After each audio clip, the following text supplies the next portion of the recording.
Estas trampas que hay, que es lo que se llama la POL, la PEN, y luego la que es, aquí uso campos eléctricos, aquí uso combinación de campos eléctricos y magnéticos, y cuando uso todos los campos se llama trampa combinada. La siguiente, por favor. Después, vamos a ver que idealmente cuando se desarrollan estas cosas, desde la década de los 30 del siglo pasado, se pensaba que había una forma ideal y única para atrapar. Después me voy a dar cuenta que estos electrodos que confinan los átomos pueden tener muchas geometrías. La siguiente, por favor.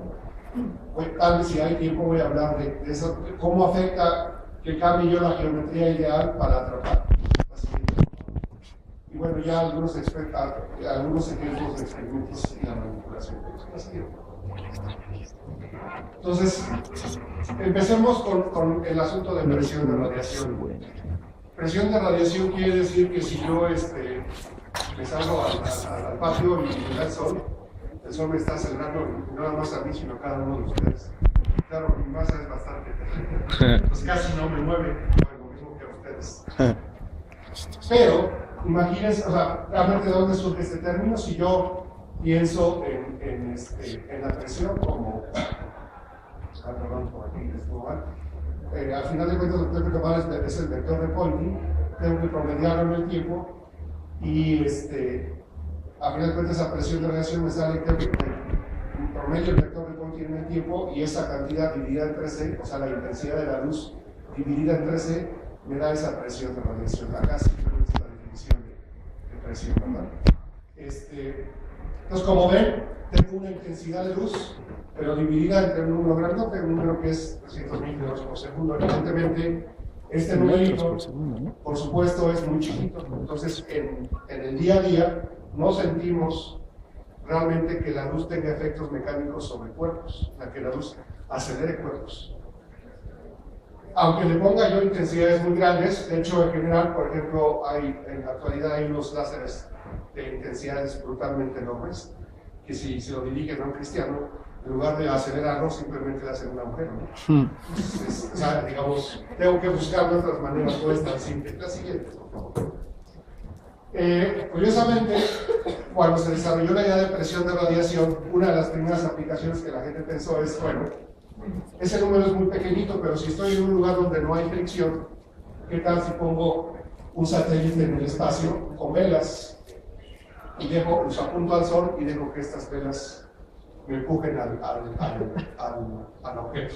Por supuesto, ya vimos la intensidad de la magnitud de esta presión es muy pequeñita, pero está actuando las 24 horas del día cada segundo, ¿no? Entonces, si esta cosa está varias semanas, varios meses en el espacio exterior donde no hay fricción, las aceleraciones pueden ser extremadamente grandes. La siguiente, por favor. O sea, hasta hace unos años realmente eso era un poquito de ciencia ficción. La gente pensaba en esto y algunas agencias espaciales las habían tomado un poco en serio. Pero de hecho ya hay desarrollos de artefactos que usan esto. Esto agarré, me metí a Amazon y si le teclean presión de radiación, ya les salen estos libros que están aquí. Esta pequeña cajita contiene esta vela. Esta vela se llama NanoSafe y estuvo ya en órbita. Se supone que era para prueba de tecnología. Entonces, estuvo en órbita, la pudieron orientar, cambiar la órbita, bajarla, subirla, hasta que ya el efecto del aire remanente, la atmósfera remanente, hizo que se quemara la atmósfera. La próxima que van a poner, entiendo yo, para el año que entra, ya es una versión grandota. No sé si alcanzan a ver aquí 4 versiones. Esta cosa tiene alrededor de 20 metros de diámetro, entonces, yo creo que vamos a empezar a ver, bueno, ustedes van a empezar a ver, ustedes jóvenes, un montón de tecnología nueva en este sentido. Pero vamos a pensar qué pasa si estas ideas de presión de radiación las aplico a partículas extremadamente pequeñas. Ahora, tan pequeñas que estoy hablando ya de átomos, pero tengo un problema. Si yo pienso en una pequeña esferita de vidrio, digamos una micra de diámetro, y le mando un haz de luz, y esta cosa la tengo, por ejemplo, en solución con agua, yo puedo ver cómo el haz de luz va a empujar esa pelotita por esta presión de radiación. De hecho, es lo que se conoce, o es parte de lo que se conoce, no sé si hay oído hablar de esto de pinzas ópticas. De que yo puedo agarrar, bueno, en este caso atrapar con un haz intenso, más o menos intenso, una esferita de material eléctrico y moverla siguiéndolas. Esa es una aplicación práctica de presión de radiación con una cosa que sigue siendo mucho más grande que un átomo, pero es suficientemente pequeña como para que el efecto mecánico sea visible. Pero cuando me voy a átomos tengo que tomar en cuenta otra cosa. Ya sé que los átomos, a final de cuentas, tienen niveles de energía cuantizados, y ya sé que los átomos, cuando absorben o remiten luz, tienen que hacerlo a esas diferencias de energía, ¿sí? O sea, vamos a suponer, por ejemplo, es un modelo extremadamente simple, pero para ayudar a comprender las cosas, que tengo un átomo, este átomo imaginario nada más tiene dos niveles de energía, su estado base y su estado excitado. Entonces, para pasar del estado base al estado excitado, pues tengo que eliminarlo por luz que tenga esta diferencia de energías, es decir, que la luz esté en resonancia con el sistema atómico. Cuando hago eso, ya sé que el átomo va con cierta probabilidad a absorber la luz y después de un cierto tiempo va a volverla a remitir. Esto que estoy aquí viendo es lo que en el laboratorio, tal vez ustedes lo han medido, es la fluorescencia, ¿sí? Si yo excito las luces de estos focos, las excito no con luz, sino con electrones que colisionan con ellos, estos átomos excitados después remiten luz, esa es la fluorescencia. Entonces, realmente aquí lo que estoy hablando es un proceso de fluorescencia, ¿sí? Pero vean, lo que pasa es que absorbo luz y luego la remito. Ahora, vamos a hacer un pequeño cambio a este experimento. El pequeño cambio consiste en lo siguiente. En lugar de que la luz esté exactamente en resonancia, es decir, tenga la frecuencia de aquí para acá, la voy a hacer ligeramente, voy a sintonizar mi láser para que la luz esté cerca, pero no exactamente en resonancia, esté ligeramente por abajo. Entonces el átomo tiene una probabilidad menor que si estuviera en resonancia de absorber el fotón, pero sin en cambio esa probabilidad no es cero. Entonces, tengo mis átomos que los puedo pensar como átomos de dos niveles, les mando luz que está ligeramente por abajo de la resonancia, pero ellos la absorben y después la van a regresar. Pero cuando el átomo regresa la luz al exterior, la regresa a su frecuencia de resonancia. Y entonces, si pienso yo que aquí le di energía y luego el sistema me la regresa, pero acá le di un poquito de menos energía de la que al final el sistema me entrega. ¿Por qué? Porque no estoy directamente en resonancia, estoy ligeramente por abajo. Entonces, la diferencia de energía es muy chiquitita, es bien chiquitita. Pero ustedes saben, en una transición típica, por segundo, ¿cuántas veces el átomo se excita y se desexcita? Si están hablando de una transición de un átomo que tiene una vida media de 1 nanosegundo, eso quiere decir que tiene una alta probabilidad de que cada segundo tiene 10 a la 9 procesos de absorción y emisión. Entonces imagínense, la energía que le quitan es bien pequeñita, pero si en cambio lo hacen 10 a la 9 veces por segundo. Entonces acabo quitándole mucha energía en periodos de tiempo relativamente cortos. Entonces, y ahora, esta energía, ¿cómo se manifiesta esa pérdida de energía? Porque aquí esa energía donde le estoy metiendo luz y acá me regresa luz, pero el sistema a la larga va perdiendo energía. Eso se manifiesta como reducción de la velocidad, es decir, están frenando su átomo. Y a la larga van a frenarlo y uno podría pensar en principio que lo freno hasta que quede en reposo. Eso no se puede. Imagínense que estoy ya, esta última etapa, o sea, estoy prácticamente en reposo y si emito un fotón más, ya me quedaría en reposo en un cierto sistema de referencia. Sin en cambio, si vuelvo a absorber un fotón, ahora remito después de la vida media, remito ese fotón hacia el exterior, el fotón se va para un lado, pero ¿se acuerdan de las clases de mecánica elemental? Hay el efecto de rifle, como cuando disparo una pistola a un rifle, la bala sale en una dirección, pero no hay una fuerza que me empuja a mí. Es lo mismo que pasa con los átomos. El átomo manda luz en alguna dirección, pero siente un efecto de reflado pequeñito, pero lo siente, y se mueve para atrás.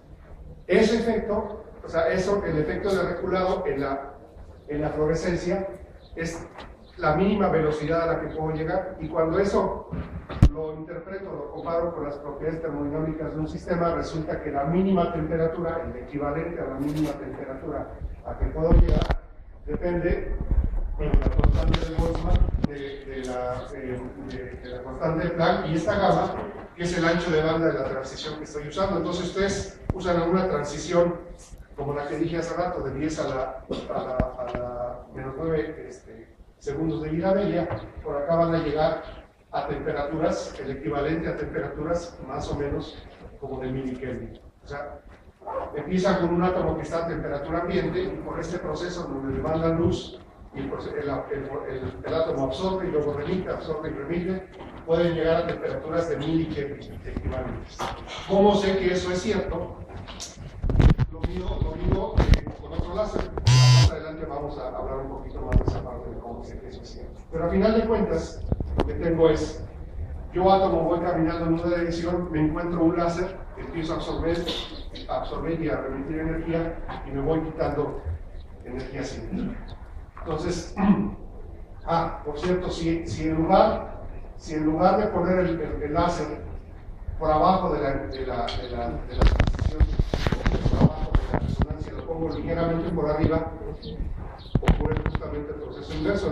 A final de cuentas, después de cada proceso de absorción y emisión, acelero el átomo, así podría acelerarlo también. La siguiente, por favor. Entonces, ese es el mini curso que debería ser un de enfriamiento. Déjenme pasar ahora. Espero haberles dado una sensación de cómo es que remuevo energía cinética de los átomos. Es con interacción con luz, muy cerca de la resonancia. Pero ahora, ¿cómo confino un átomo? Bueno, ¿cómo confino un ion, en este caso una partícula cargada? Pues yo ya sé que si yo pusiera, por ejemplo, una esfera cargada con carga positiva y dijera, esa va a ser mi contenedor para que en el centro pueda poner otra partícula cargada y quede confinada, y ya sé que eso no se puede ver, porque en el centro, si es una esfera hueca y el exterior lo cargo dentro del campo, siempre en todo lugar es cero. Así no lo puedo hacer, pero busco una variación más o menos inteligente de esa cosa. Entonces imagínense lo siguiente: tienen cuatro esferas, 4 electrodos, 2 de ellos los tienen cargados positivamente, 2 de ellos negativamente, y en el centro tienen una partícula, digamos, que es positiva. Entonces, si me muevo yo en esta dirección, si me muevo en una dirección, estoy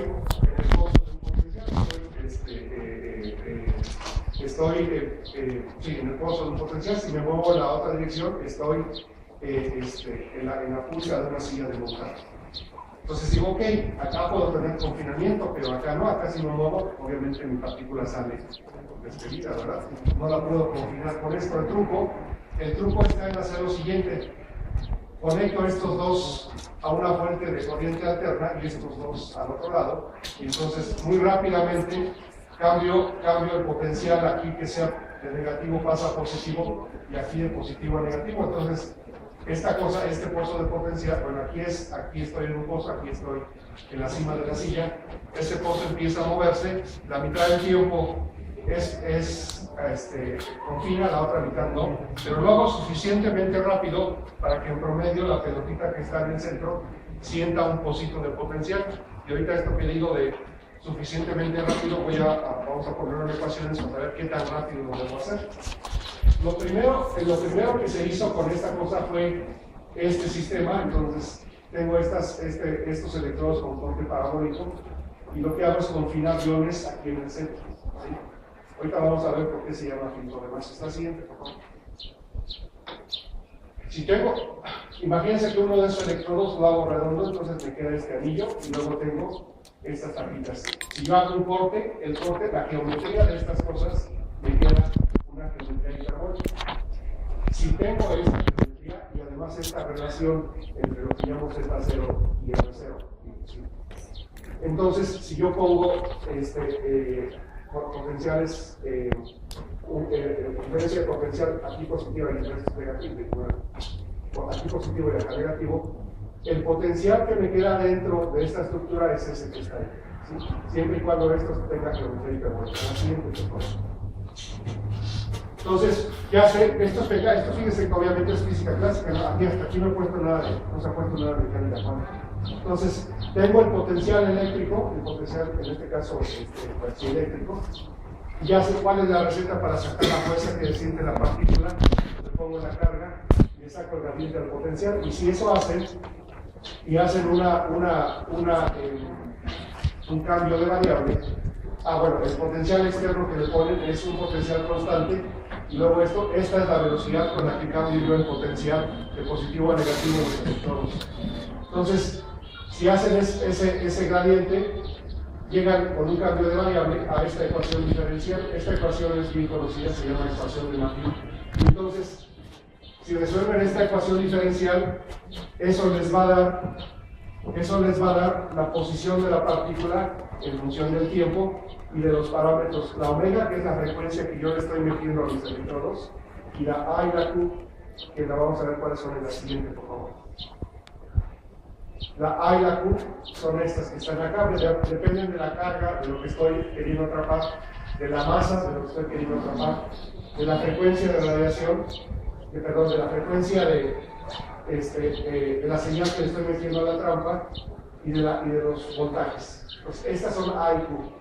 Entonces, ahora, si dibujo con estos parámetros un diagrama cartesiano, estas son las curvas, en donde adentro de las curvas la trayectoria de la partícula es estable, es decir, la tengo confinada dentro de la región de sus electrones, ¿sí? En particular para R estable, aquí para Z estable, y cuando se cruzan las dos, por ejemplo en esta región, cuando se cruzan las soluciones para A y para Q, por ejemplo en esta región o en esta región para acá, esta que está aquí es un zoom de esta región. Entonces, si yo arreglo mi Q y mi A para que caiga dentro de estos parámetros, y arreglo mi A y Q, lo cual quiere decir, arreglas la frecuencia, arreglas los voltajes, le tomas en cuenta la masa, lo que quieres atrapar. O si cae en esto, las trayectorias de lo que está dentro son estables y queda confinada mi partícula. Así es como tengo que hacer las cosas. Entonces, para cada partícula que tenga, para cada ion, un ion de bario, un ion de magnesio, lo que quieran, un ion de una molécula, por ejemplo, una molécula de agua, etc. Si arreglo las cosas para que los parámetros estos caigan aquí adentro, ustedes van en su arreglo de electrodos van a confinar esa partícula que está así. ¿Cómo se ven cómo se ven esas soluciones? ¿Cómo se mueven adentro? Pues, ¿puedo revisar un segundito? Vean aquí que hay una frecuencia de oscilación, y esto modula esta otra frecuencia de oscilación. Entonces, pasamos a la siguiente. Entonces, hay una oscilación pequeñita, muy rápida, y otra oscilación más grande. Pues lo que tengo aquí es mi partícula confinada y se está moviendo siguiendo trayectorias más o menos como esta, ¿no? Depende exactamente de los parámetros. La amplitud de esta cosa puede ser más grande o más chica. ¿Qué estoy aquí viendo? Fíjense que esto, ya dije yo, es física clásica. Entonces, esta cosa que es de 1959, el señor que hizo estos experimentos, lo que hizo es agarró partículas de aluminio, las cargó eléctricamente y las puso en una de esta trampa. Entonces, aquí lo que estoy viendo son partículas de aluminio. ¿Por qué veo una línea continua? Porque la exposición de la foto en aquellos años era una exposición de varios segundos. Pues lo que hago es, estoy agarrando y haciendo la integración de todas las trayectorias. No es una foto, básicamente no es una instantánea. Para que pudiera ver esta foto bien, además le estaba echando luz. Entonces, en el tiempo que la exposición de la cámara de la película fue tomada, me dio tiempo para que yo diera varias vueltas. Porque estas frecuencias, para partículas del orden de algunas micras y de algunos microgramos de peso, andan, depende del voltaje que use, pero andan de cientos de hertz. Entonces, la vibración completa toma menos de un milisegundo. Digo, sin entrar en mucho detalle, puedo tener la versión cuántica. Al final de cuentas, no sé si yo como dibujé las cosas después con toda intención, el asunto se ve como parabolitas. Entonces, si me voy a la versión cuántica, tengo que tomar un oscilador cuántico y hacer las soluciones. No voy a meter mucho en eso, no tiene mucho sentido y es nada más complicar las cosas. La siguiente, por favor. Lo que sí quiero hacer hincapié es, otra vez, lo que hice fue resolver las ecuaciones de Newton, entonces la física es la misma. Si tengo partículas en donde realmente son unos átomos o partículas en donde son varios cientos de átomos, como las pelotitas de aluminio. Entonces, esto que ven acá abajo son muchas partículas de aluminio, y aquí se corte en una dirección y veo esta cosa que está acá. Aquí lo que están viendo es realmente que no es que sean partículas chiquititas que se van, redonditas que se van al centro y alargadas, sino que aquí realmente la partícula está vibrando y sigue haciendo esa trayectoria. Si la veo desde arriba, ven esta cosa que está acá. Si la ven desde acá arriba, desde ese plano, lo que está haciendo las partículas es que están vibrando en el plano, pero están confinadas, están atrapadas. Esto es más o menos lo mismo, pero aquí sí tengo acá. Estas son partículas de aluminio, estos son átomos de magnesio. ¿Sí? ¿Cómo es que veo los átomos? ¿Cómo es que brillan ahí? Porque les mandé luz a la frecuencia de resonancia.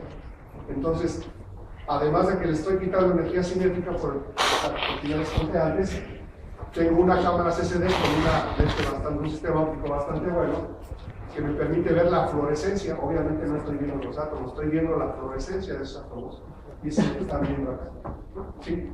Y de hecho, además, si ven, están arreglados en formas, lo que yo podría decir, como periódicas. O sea, a esto la gente le llama cristales. Digo cristales en el sentido de que es una cosa ordenada que no cambia mucho. La siguiente, por favor. Lo que vimos, lo que he estado hablando en los últimos minutos, es lo que se llama la trampa tipo Paul, es decir, uso puros campos eléctricos con corriente alterna. Si yo pongo un campo estático, un campo eléctrico estático entre el anillo y las tapitas, pero pongo un campo magnético en esta dirección, entonces el potencial que tengo son estos, el potencial que siento por el campo electrostático y luego el potencial magnético, aumento a la segunda ley de Newton, calculo las soluciones. Y las frecuencias con las que se mueven, aparecen tres frecuencias que son estas que están aquí. Sí, entonces, en este tipo de sistema, mi partícula va a estar dando un giro grandote, superpuesto a eso una oscilación en esa dirección y luego una oscilación más pequeña. Entonces, esto se llama la trampa tipo Paul. Y también así puedo atrapar mis átomos o mis partículas cargadas. La siguiente, por favor. Si yo pongo tanto los campos que son de la trampa tipo Paul como son los de la trampa tipo Penny, lo que me queda es algo que se llama la trampa combinada. Y ya bueno, el movimiento es un poquito más complicado, y ya dependiendo de este movimiento son las frecuencias que siguen, pero si pasamos a la siguiente, que es la importante, a la hora que pongo yo un campo, ¿se acuerdan? Esto que está acá es otra versión de la primera zona de estabilidad, es decir, ¿se acuerdan? Les decía yo que si pone sus parámetros A y sus parámetros Q de tal manera que cae en esta superficie, lo que tengan en su trampa tipo Paul va a tener trayectorias cerradas y va a estar confinado. Cuando pongo un campo magnético, muevo esta línea, esta la muevo hacia acá, y lo que acaba haciendo es haciéndome más grande mi zona de estabilidad. Entonces, en principio, puedo atrapar partículas con una relación carga-masa que antes no podía. Y lo más importante de esta trampa tipo combinada es que cuando tengo todos los campos puedo atrapar partículas que sean cargadas negativamente y partículas que sean cargadas positivamente al mismo tiempo. En las otras trampas, en la Paul o la Penny, arreglo los parámetros de la trampa positivas o negativas, pero en la combinada puedo atrapar los dos tipos al mismo tiempo. Que de hecho, en otro contexto, hay gente que ha metido una de estas trampas en un acelerador, atrapan positrones y atrapan antiprotones y ha formado antihidrógenos. Si alguna vez oyen que se han hecho experimentos con antihidrógeno, la primera etapa para esos experimentos con antihidrógeno era usar una de estas trampas para confinar tanto positrones como antiprotones. La siguiente, por favor. ¿Cómo se ve ya este chunche en la vida de veras? ¿Cómo lo vería yo en un experimento? Esta es la que les decía yo hice estas cosas en el doctorado. Entonces, este es el equivalente al anillo.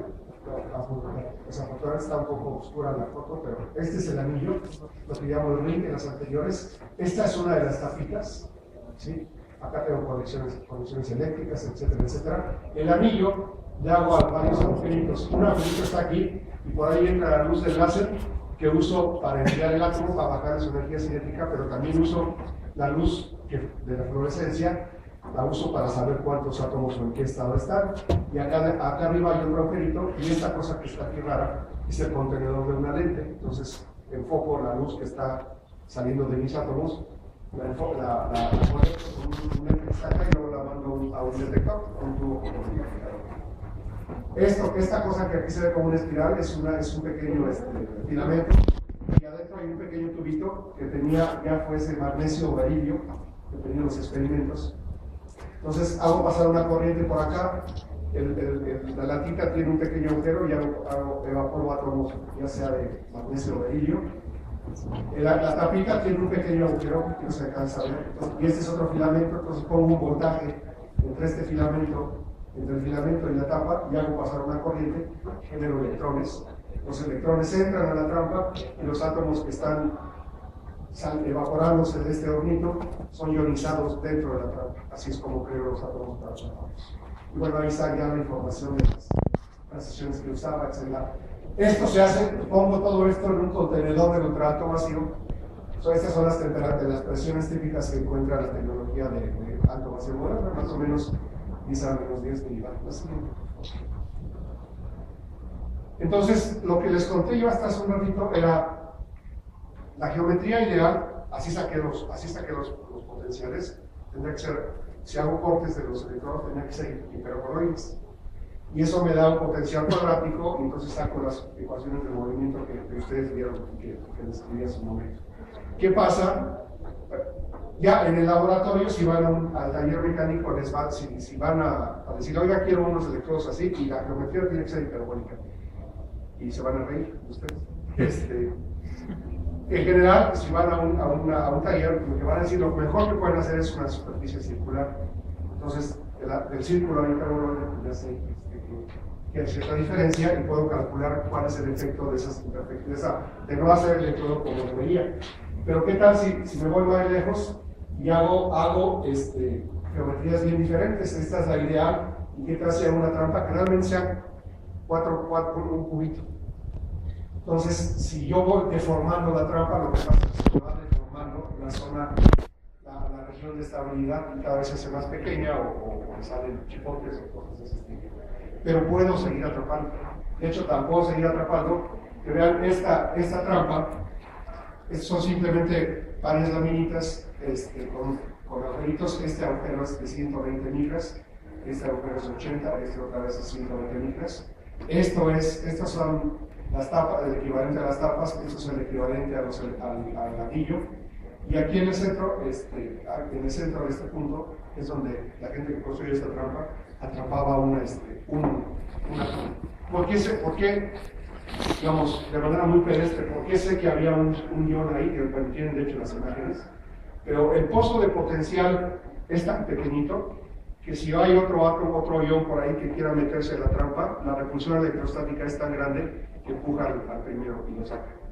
Es tan chiquitita esta trampa que literalmente cabe uno, porque hay problemas de repulsión electrostática.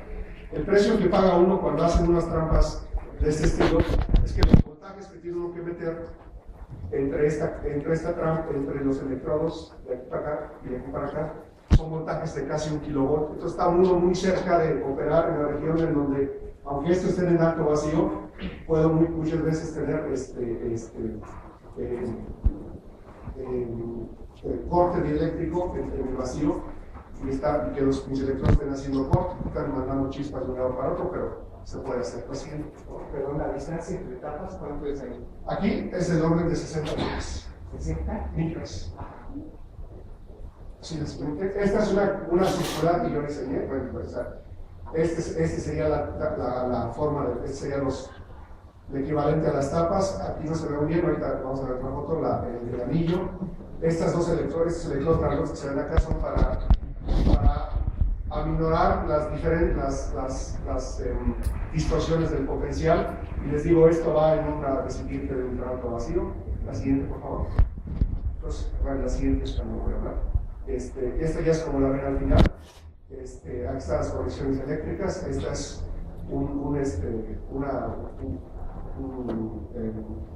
tubo de cuarzo. Por aquí entra la luz, tanto para enfriar los iones como para ver la fluorescencia. La fluorescencia la puede ver por acá. Entonces, este es otro ejemplo de trampa. Así es. Entonces, la geometría ideal son estas geometrías hiperboloides. Puedo deformar esa geometría y puedo hacerla como las laminitas que vieron o como algo más como una cilindrito. ¿Qué pasa ya cuando pongo átomos, pongo iones en este lugar y ya empiezo a hacer ya de veras experimentos? Déjenme darles algunos ejemplos. Esta es una trampa. De hecho, esta que está aquí es el grupo de Weinberg del premio Nobel. Este artículo es más o menos de los años principios de los 90. Ponen muchos iones, atrapa del orden de 1000 iones aquí adentro y les empieza a quitar energía cinética. Entonces empieza a quitarse energía cinética. Los átomos están atrapados en este potencial electrodinámico, o sea, están atrapados en un potencial de oscilador armónico y además sienten su repulsión electrostática entre ellos. Entonces, cuando le empiezo a quitar energía cinética, el sistema tiende a arreglarse, en este caso, en pequeñas capas. Hay unos pocos en el centro, luego un anillo alrededor de ellos y otro anillo. Acuérdense que esta es trampa tipo Penning, acuérdense que los átomos están girando. Entonces, lo que acabo yo es como una especie de estructura de cáscara, de cascarita, como cebolla. En cada cascarita hay una capita de átomos.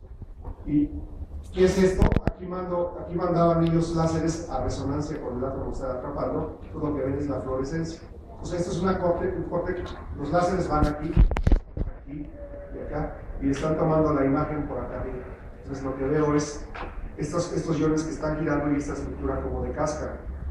Si empiezan a aumentar cada vez más y más el número de iones, hasta que en principio el número de iones tiende a infinito, por ejemplo, en este experimento es 10 a la 5 iones de berilio. La teoría, el modelo que hacen de esto es que conforme yo voy quitando energía cinética y se van arreglando en una estructura que se parece mucho al cristal, porque las distancias entre iones empiezan a estar fijas. La teoría dice que lo que hago es cuando el número de iones tiende a infinito, esta cosa que está acá adentro debe ser una estructura BCC, tipo BCC cristalino. Lo que pasa es que en un cristal de veras, las distancias entre átomos son angstroms, ¿verdad? En este caso, para este cristal, las distancias entre átomos son de varias micras. Entonces pueden mandar luz, por ejemplo, este es 0.5 micras, 0.1032 micras, el del verde. Puedo mandar luz y hacer el equivalente a un experimento de dispersión de rayos X, pero con luz visible. Y entonces, lo que están viendo es el equivalente a un experimento de dispersión de rayos X para un monocristal, y entonces lo que veo son los picos correspondientes a una red cristalina, a una lápiz que es esta. Entonces, pero este cristal en la trampa tipo Penning está girando. Luego hicieron un experimento en donde ahora hacen la detección pulsada y ahora ven los puntos. Entonces, hacen los muy padres. Así. Este otro experimento, tengo dos iones muy cerquita, vean, aproximadamente 3 micras. La trampa es chiquitita. La distancia entre esta cosa que está aquí y lo que hace las veces de capas son 250 micras. Y aquí lo que veían en este experimento es que cuando están radiando los iones, cuando florecen, uno afecta la fluorescencia del otro y pueden medir. Hay algo que se llama superfluorescencia. Entonces, si tengo yo un ion muy cercano a mí y está floreciendo, yo puedo ver cómo me afecta esa fluorescencia al otro ion. La siguiente. A mí este experimento en particular me encanta. Son dos iones atrapados en una trampa. Y entonces puedo pensar, muchos de ustedes seguramente ya han hecho experimento o han visto fotos del experimento de la doble rendija. Pongo dos rendijitas, hago pasarlos por ella y veo un patrón de interferencia. Pues aquí es el mismo experimento, pero en lugar de dos rendijas, ya hago pasar unas de luz o dos haces de luz. Tengo dos ioncitos por ahí, y esas son mis dos fuentes de luz. Yo puedo jugar jugando con los voltajes de la trampa, puedo jugar a separarlos o acercarlos más. Y entonces puedo ver el patrón de interferencia. Y esta cosa, aquí los iones tienen una separación, acá los van haciendo más grandes, que podría yo ver como el periodo el patrón de interferencia se mueve. Y si yo hago experimentos en donde es el equivalente a tapar una de los caminos del interferómetro, que al final lo que estoy haciendo, pues borro el patrón de interferencia. ¿Sí? Entonces, este experimento es el equivalente del experimento de dos rendijas a nivel de átomos individuales. Así. Pero una pregunta, ¿sí? Con un solo átomo se ha logrado comunicar con cierta distancia en el proceso. ¿No has observado la interacción? Ya quisiera yo haberlo hecho el grupo de Guayna, que es también, ellos también hicieron este experimento que acaba de escribir. Ese grupo no ha hecho como más o menos de esa idea, pero sí hay otro grupo que está en Austria. Lo que hicieron fue confinar un átomo y este átomo lo va a hacer florecer en alguna cierta región del espacio, ponen un pequeño espejo que toma la luz de fluorescencia y se la regresa al átomo. Y lo que han visto es que la luz que emite el propio átomo interfiere consigo mismo. Entonces muevo yo la distancia relativa entre el espejo y el átomo y el ion y puedo ver máximos y mínimos de emisión. Sí. No, digamos, sería interferencia no tanto como interacción. Pero sí se ha hecho algo. Entonces, bueno, hay toda una serie de geometrías ahí raras que la gente ha tratado, ha probado. Y la idea, ¿por qué se puso muy de moda hace unos 15 años este tipo de cosas? Y de hecho, en buena medida, dio origen a que la gente tratara de manipular de mejor manera los estados cuánticos, es decir, que yo pudiera mandar en impulsitos de luz, mandar el electrón a un cierto estado excitado o a otro al que yo escogiera. La idea fue que alguien, más o menos como en 1995, que dijo, ok, ustedes, la gente que hace este tipo de trampas, como de este estilo, que se parecen a las que les puse yo originalmente, aquí se pueden atrapar cadenitas de átomos en el centro, también acá. ¿Qué tal si se me ocurre que lo que yo hago es, cada una de estos iones atrapados va a ser mi bit para una computadora, ¿sí? Va a ser mi 0 y mi 1. ¿Y cuál es el 0? El 0 lo voy a tomar como, cuando el electrón, el átomo que está atrapado, está en su estado base. Y si el electrón está en su estado excitado, lo voy a tomar como un 1. ¿Sí? Claro, pero aquí no tengo que usar álgebra booleana normal, la que le enseñan a todo el mundo. Yo sé que estas cosas evolucionan a través de la ecuación de Schrödinger de mecánica cuántica. Entonces es una computadora muy rara porque las leyes que gobiernan su evolución no es el álgebra booleana que le enseñan a uno normal, son iones atrapados que se comunican entre sí porque sienten interacción electrostática y porque puedo yo, ya se desarrolló tecnología para que le mande un pulsito de láser a cada uno de ellos individualmente y pueda manipular su estado de energía individualmente. Y entonces, pero después cuando vea la evolución del sistema tengo que resolver la ecuación de Schrödinger para n cuerpos que están interactuando con luz, etc. Y ese es el principio de una computadora cuántica de esta manera. Y la gente ya ha hecho de este tipo, hasta donde yo sé ahorita, ha hecho computación, digo sí, o sea, cálculos, hasta con 6 iones atrapados. ¿Sí? Y obviamente su computadora cuántica está controlada por varias especies.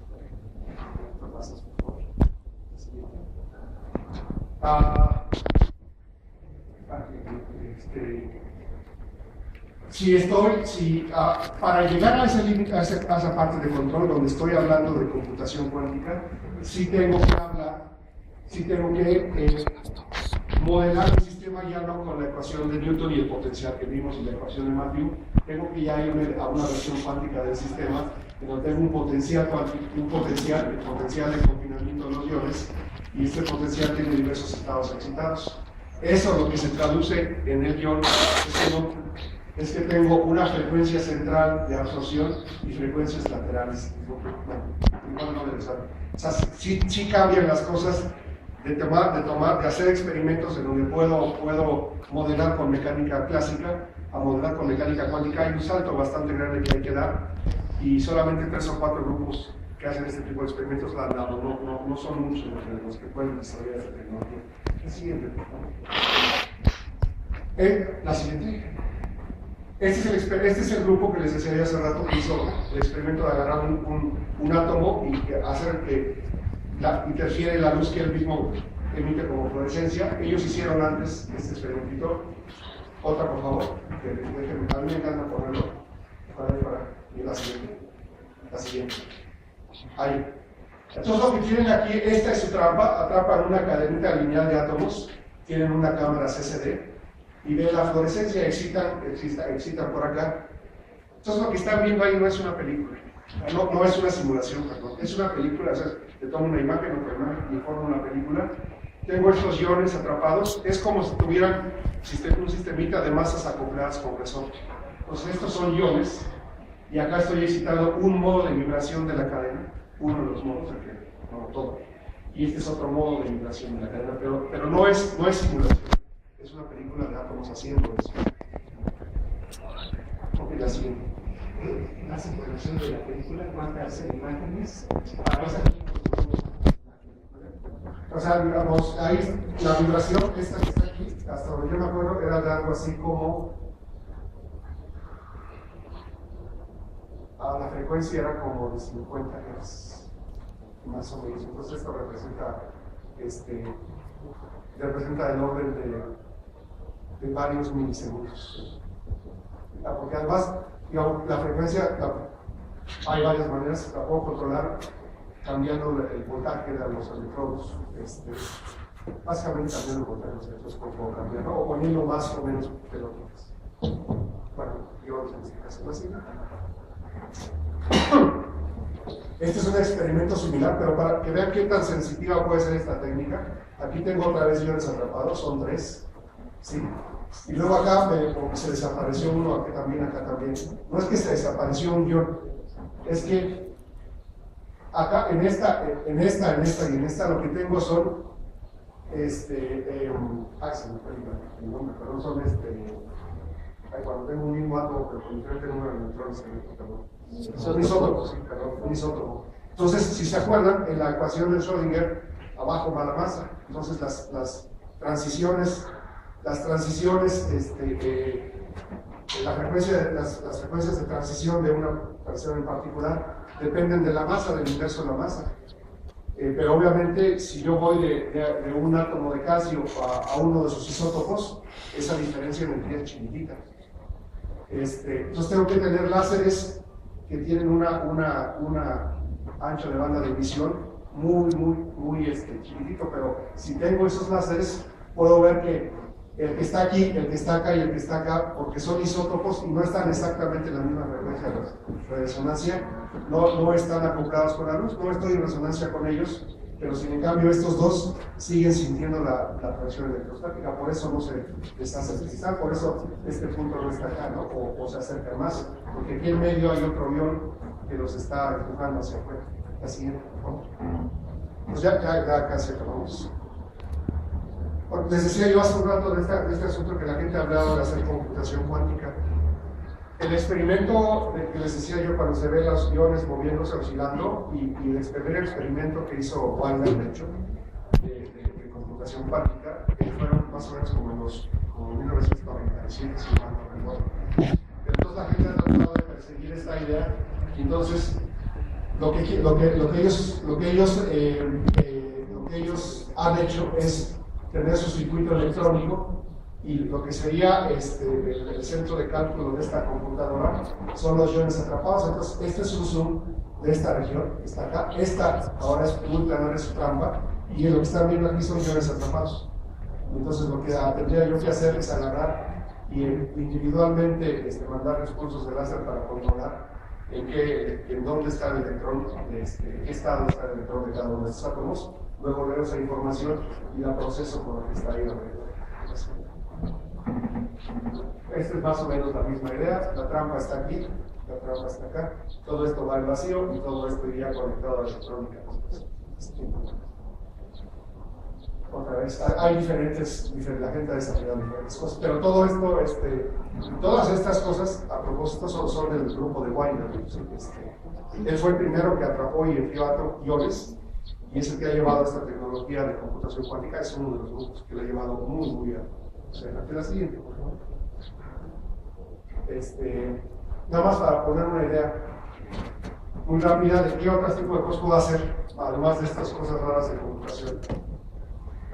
Ustedes están en un ambiente ideal para hacer experimentos con un solo objeto cuántico. ¿Por qué? Porque pueden tener una conexión o pueden tener uno de ellos. Esto está al ultra alto vacío, empieza a las velocidades similares más o menos. Entonces prácticamente no hay gas remanente y no hay colisiones con ningún ion que los estén atrapados. Entonces no hay colisiones, o sea, esta cosa prácticamente no interactúa con el mundo exterior a menos de que le manden luz resonante. Eso es cuando interactúa realmente. Y miren aquí, midieron una frecuencia de resonancia. Vean aquí con cuántas cifras significativas. ¿Sí? Entonces, de hecho, ya se me lo. O sea, ahorita los relojes, o sea, esto, si mido una frecuencia con esta precisión, pues al final de cuentas me sirve para hacer un reloj muy preciso. Y ya ahorita, aquí había, a ver, 2, 3, 5, 8, 11, alrededor de 14 cifras decimales. Ahorita ya las mediciones modernas de 10, 12 años después tienen 18 cifras decimales. Entonces hago relojes ultra precisos como este. Cuando hago mediciones tan precisas de una propiedad de un átomo, tengo que tomar en cuenta todas las posibles perturbaciones que hay en el exterior. Y vean que tomo incluso, por ejemplo, el ensanchamiento signo producido por la radiación del cuerpo negro, tengo que tomarlo en cuenta, porque a lo mejor puede ser significativo para la medida que yo quiero. Otras cosas, el desdoblamiento por efecto Stark de la radiación del cuerpo negro, etcétera, efecto Doppler. Son experimentos extremadamente fuertes, no son nada más. Bueno, perdón, no sale bien. A mí esta frase me encanta, yo probablemente algunos de ustedes la hayan visto. Pues es de uno de los papás, ¿verdad? Señores de la física del siglo XX. Y dice: nunca pensamos que hacemos experimentos con solamente un electrón o una molécula o un átomo pequeño. En experimentos pensados, suponemos que lo hacemos, pero esto trae consecuencias completamente ridículas. Esto fue en el 52 y en el 22 años después ya se había atrapado un solo libro. Bueno, esta es un poquito ¿por qué sigue la gente haciendo trampas de iones? Porque puedo tener un solo ion.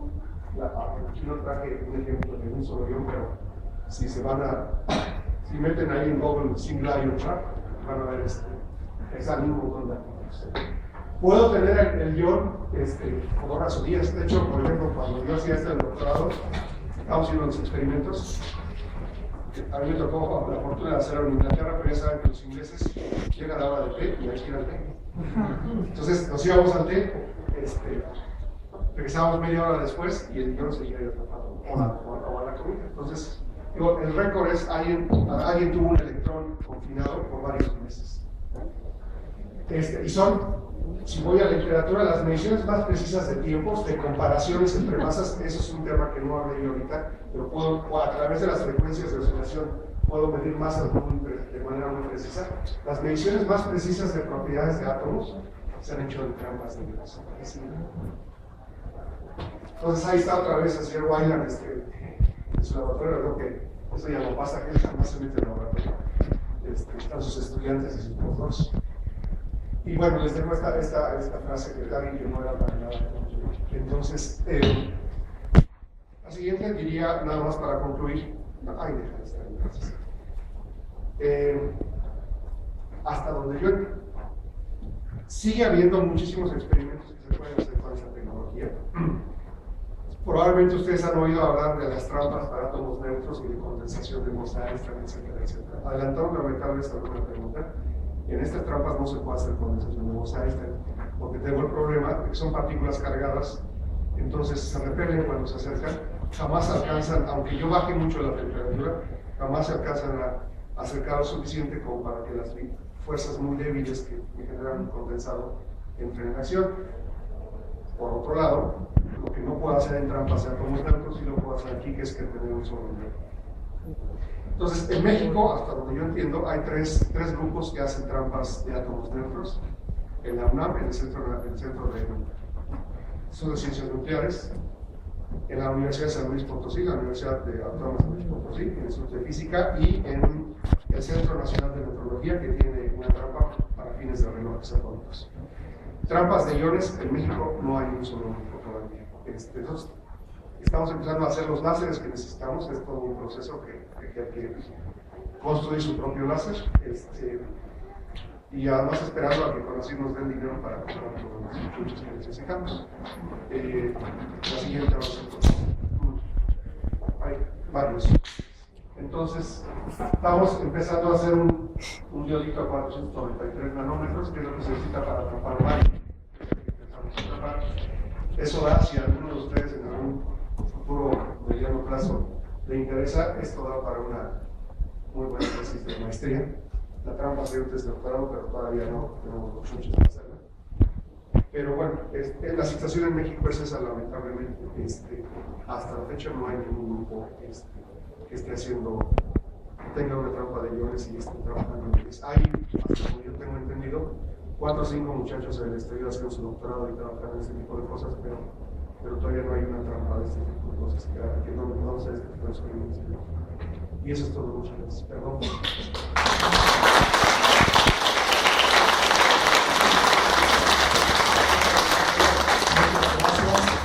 Damos espacio para escuchar sus preguntas, por favor. Adelante. Espero que no me hayas hablado,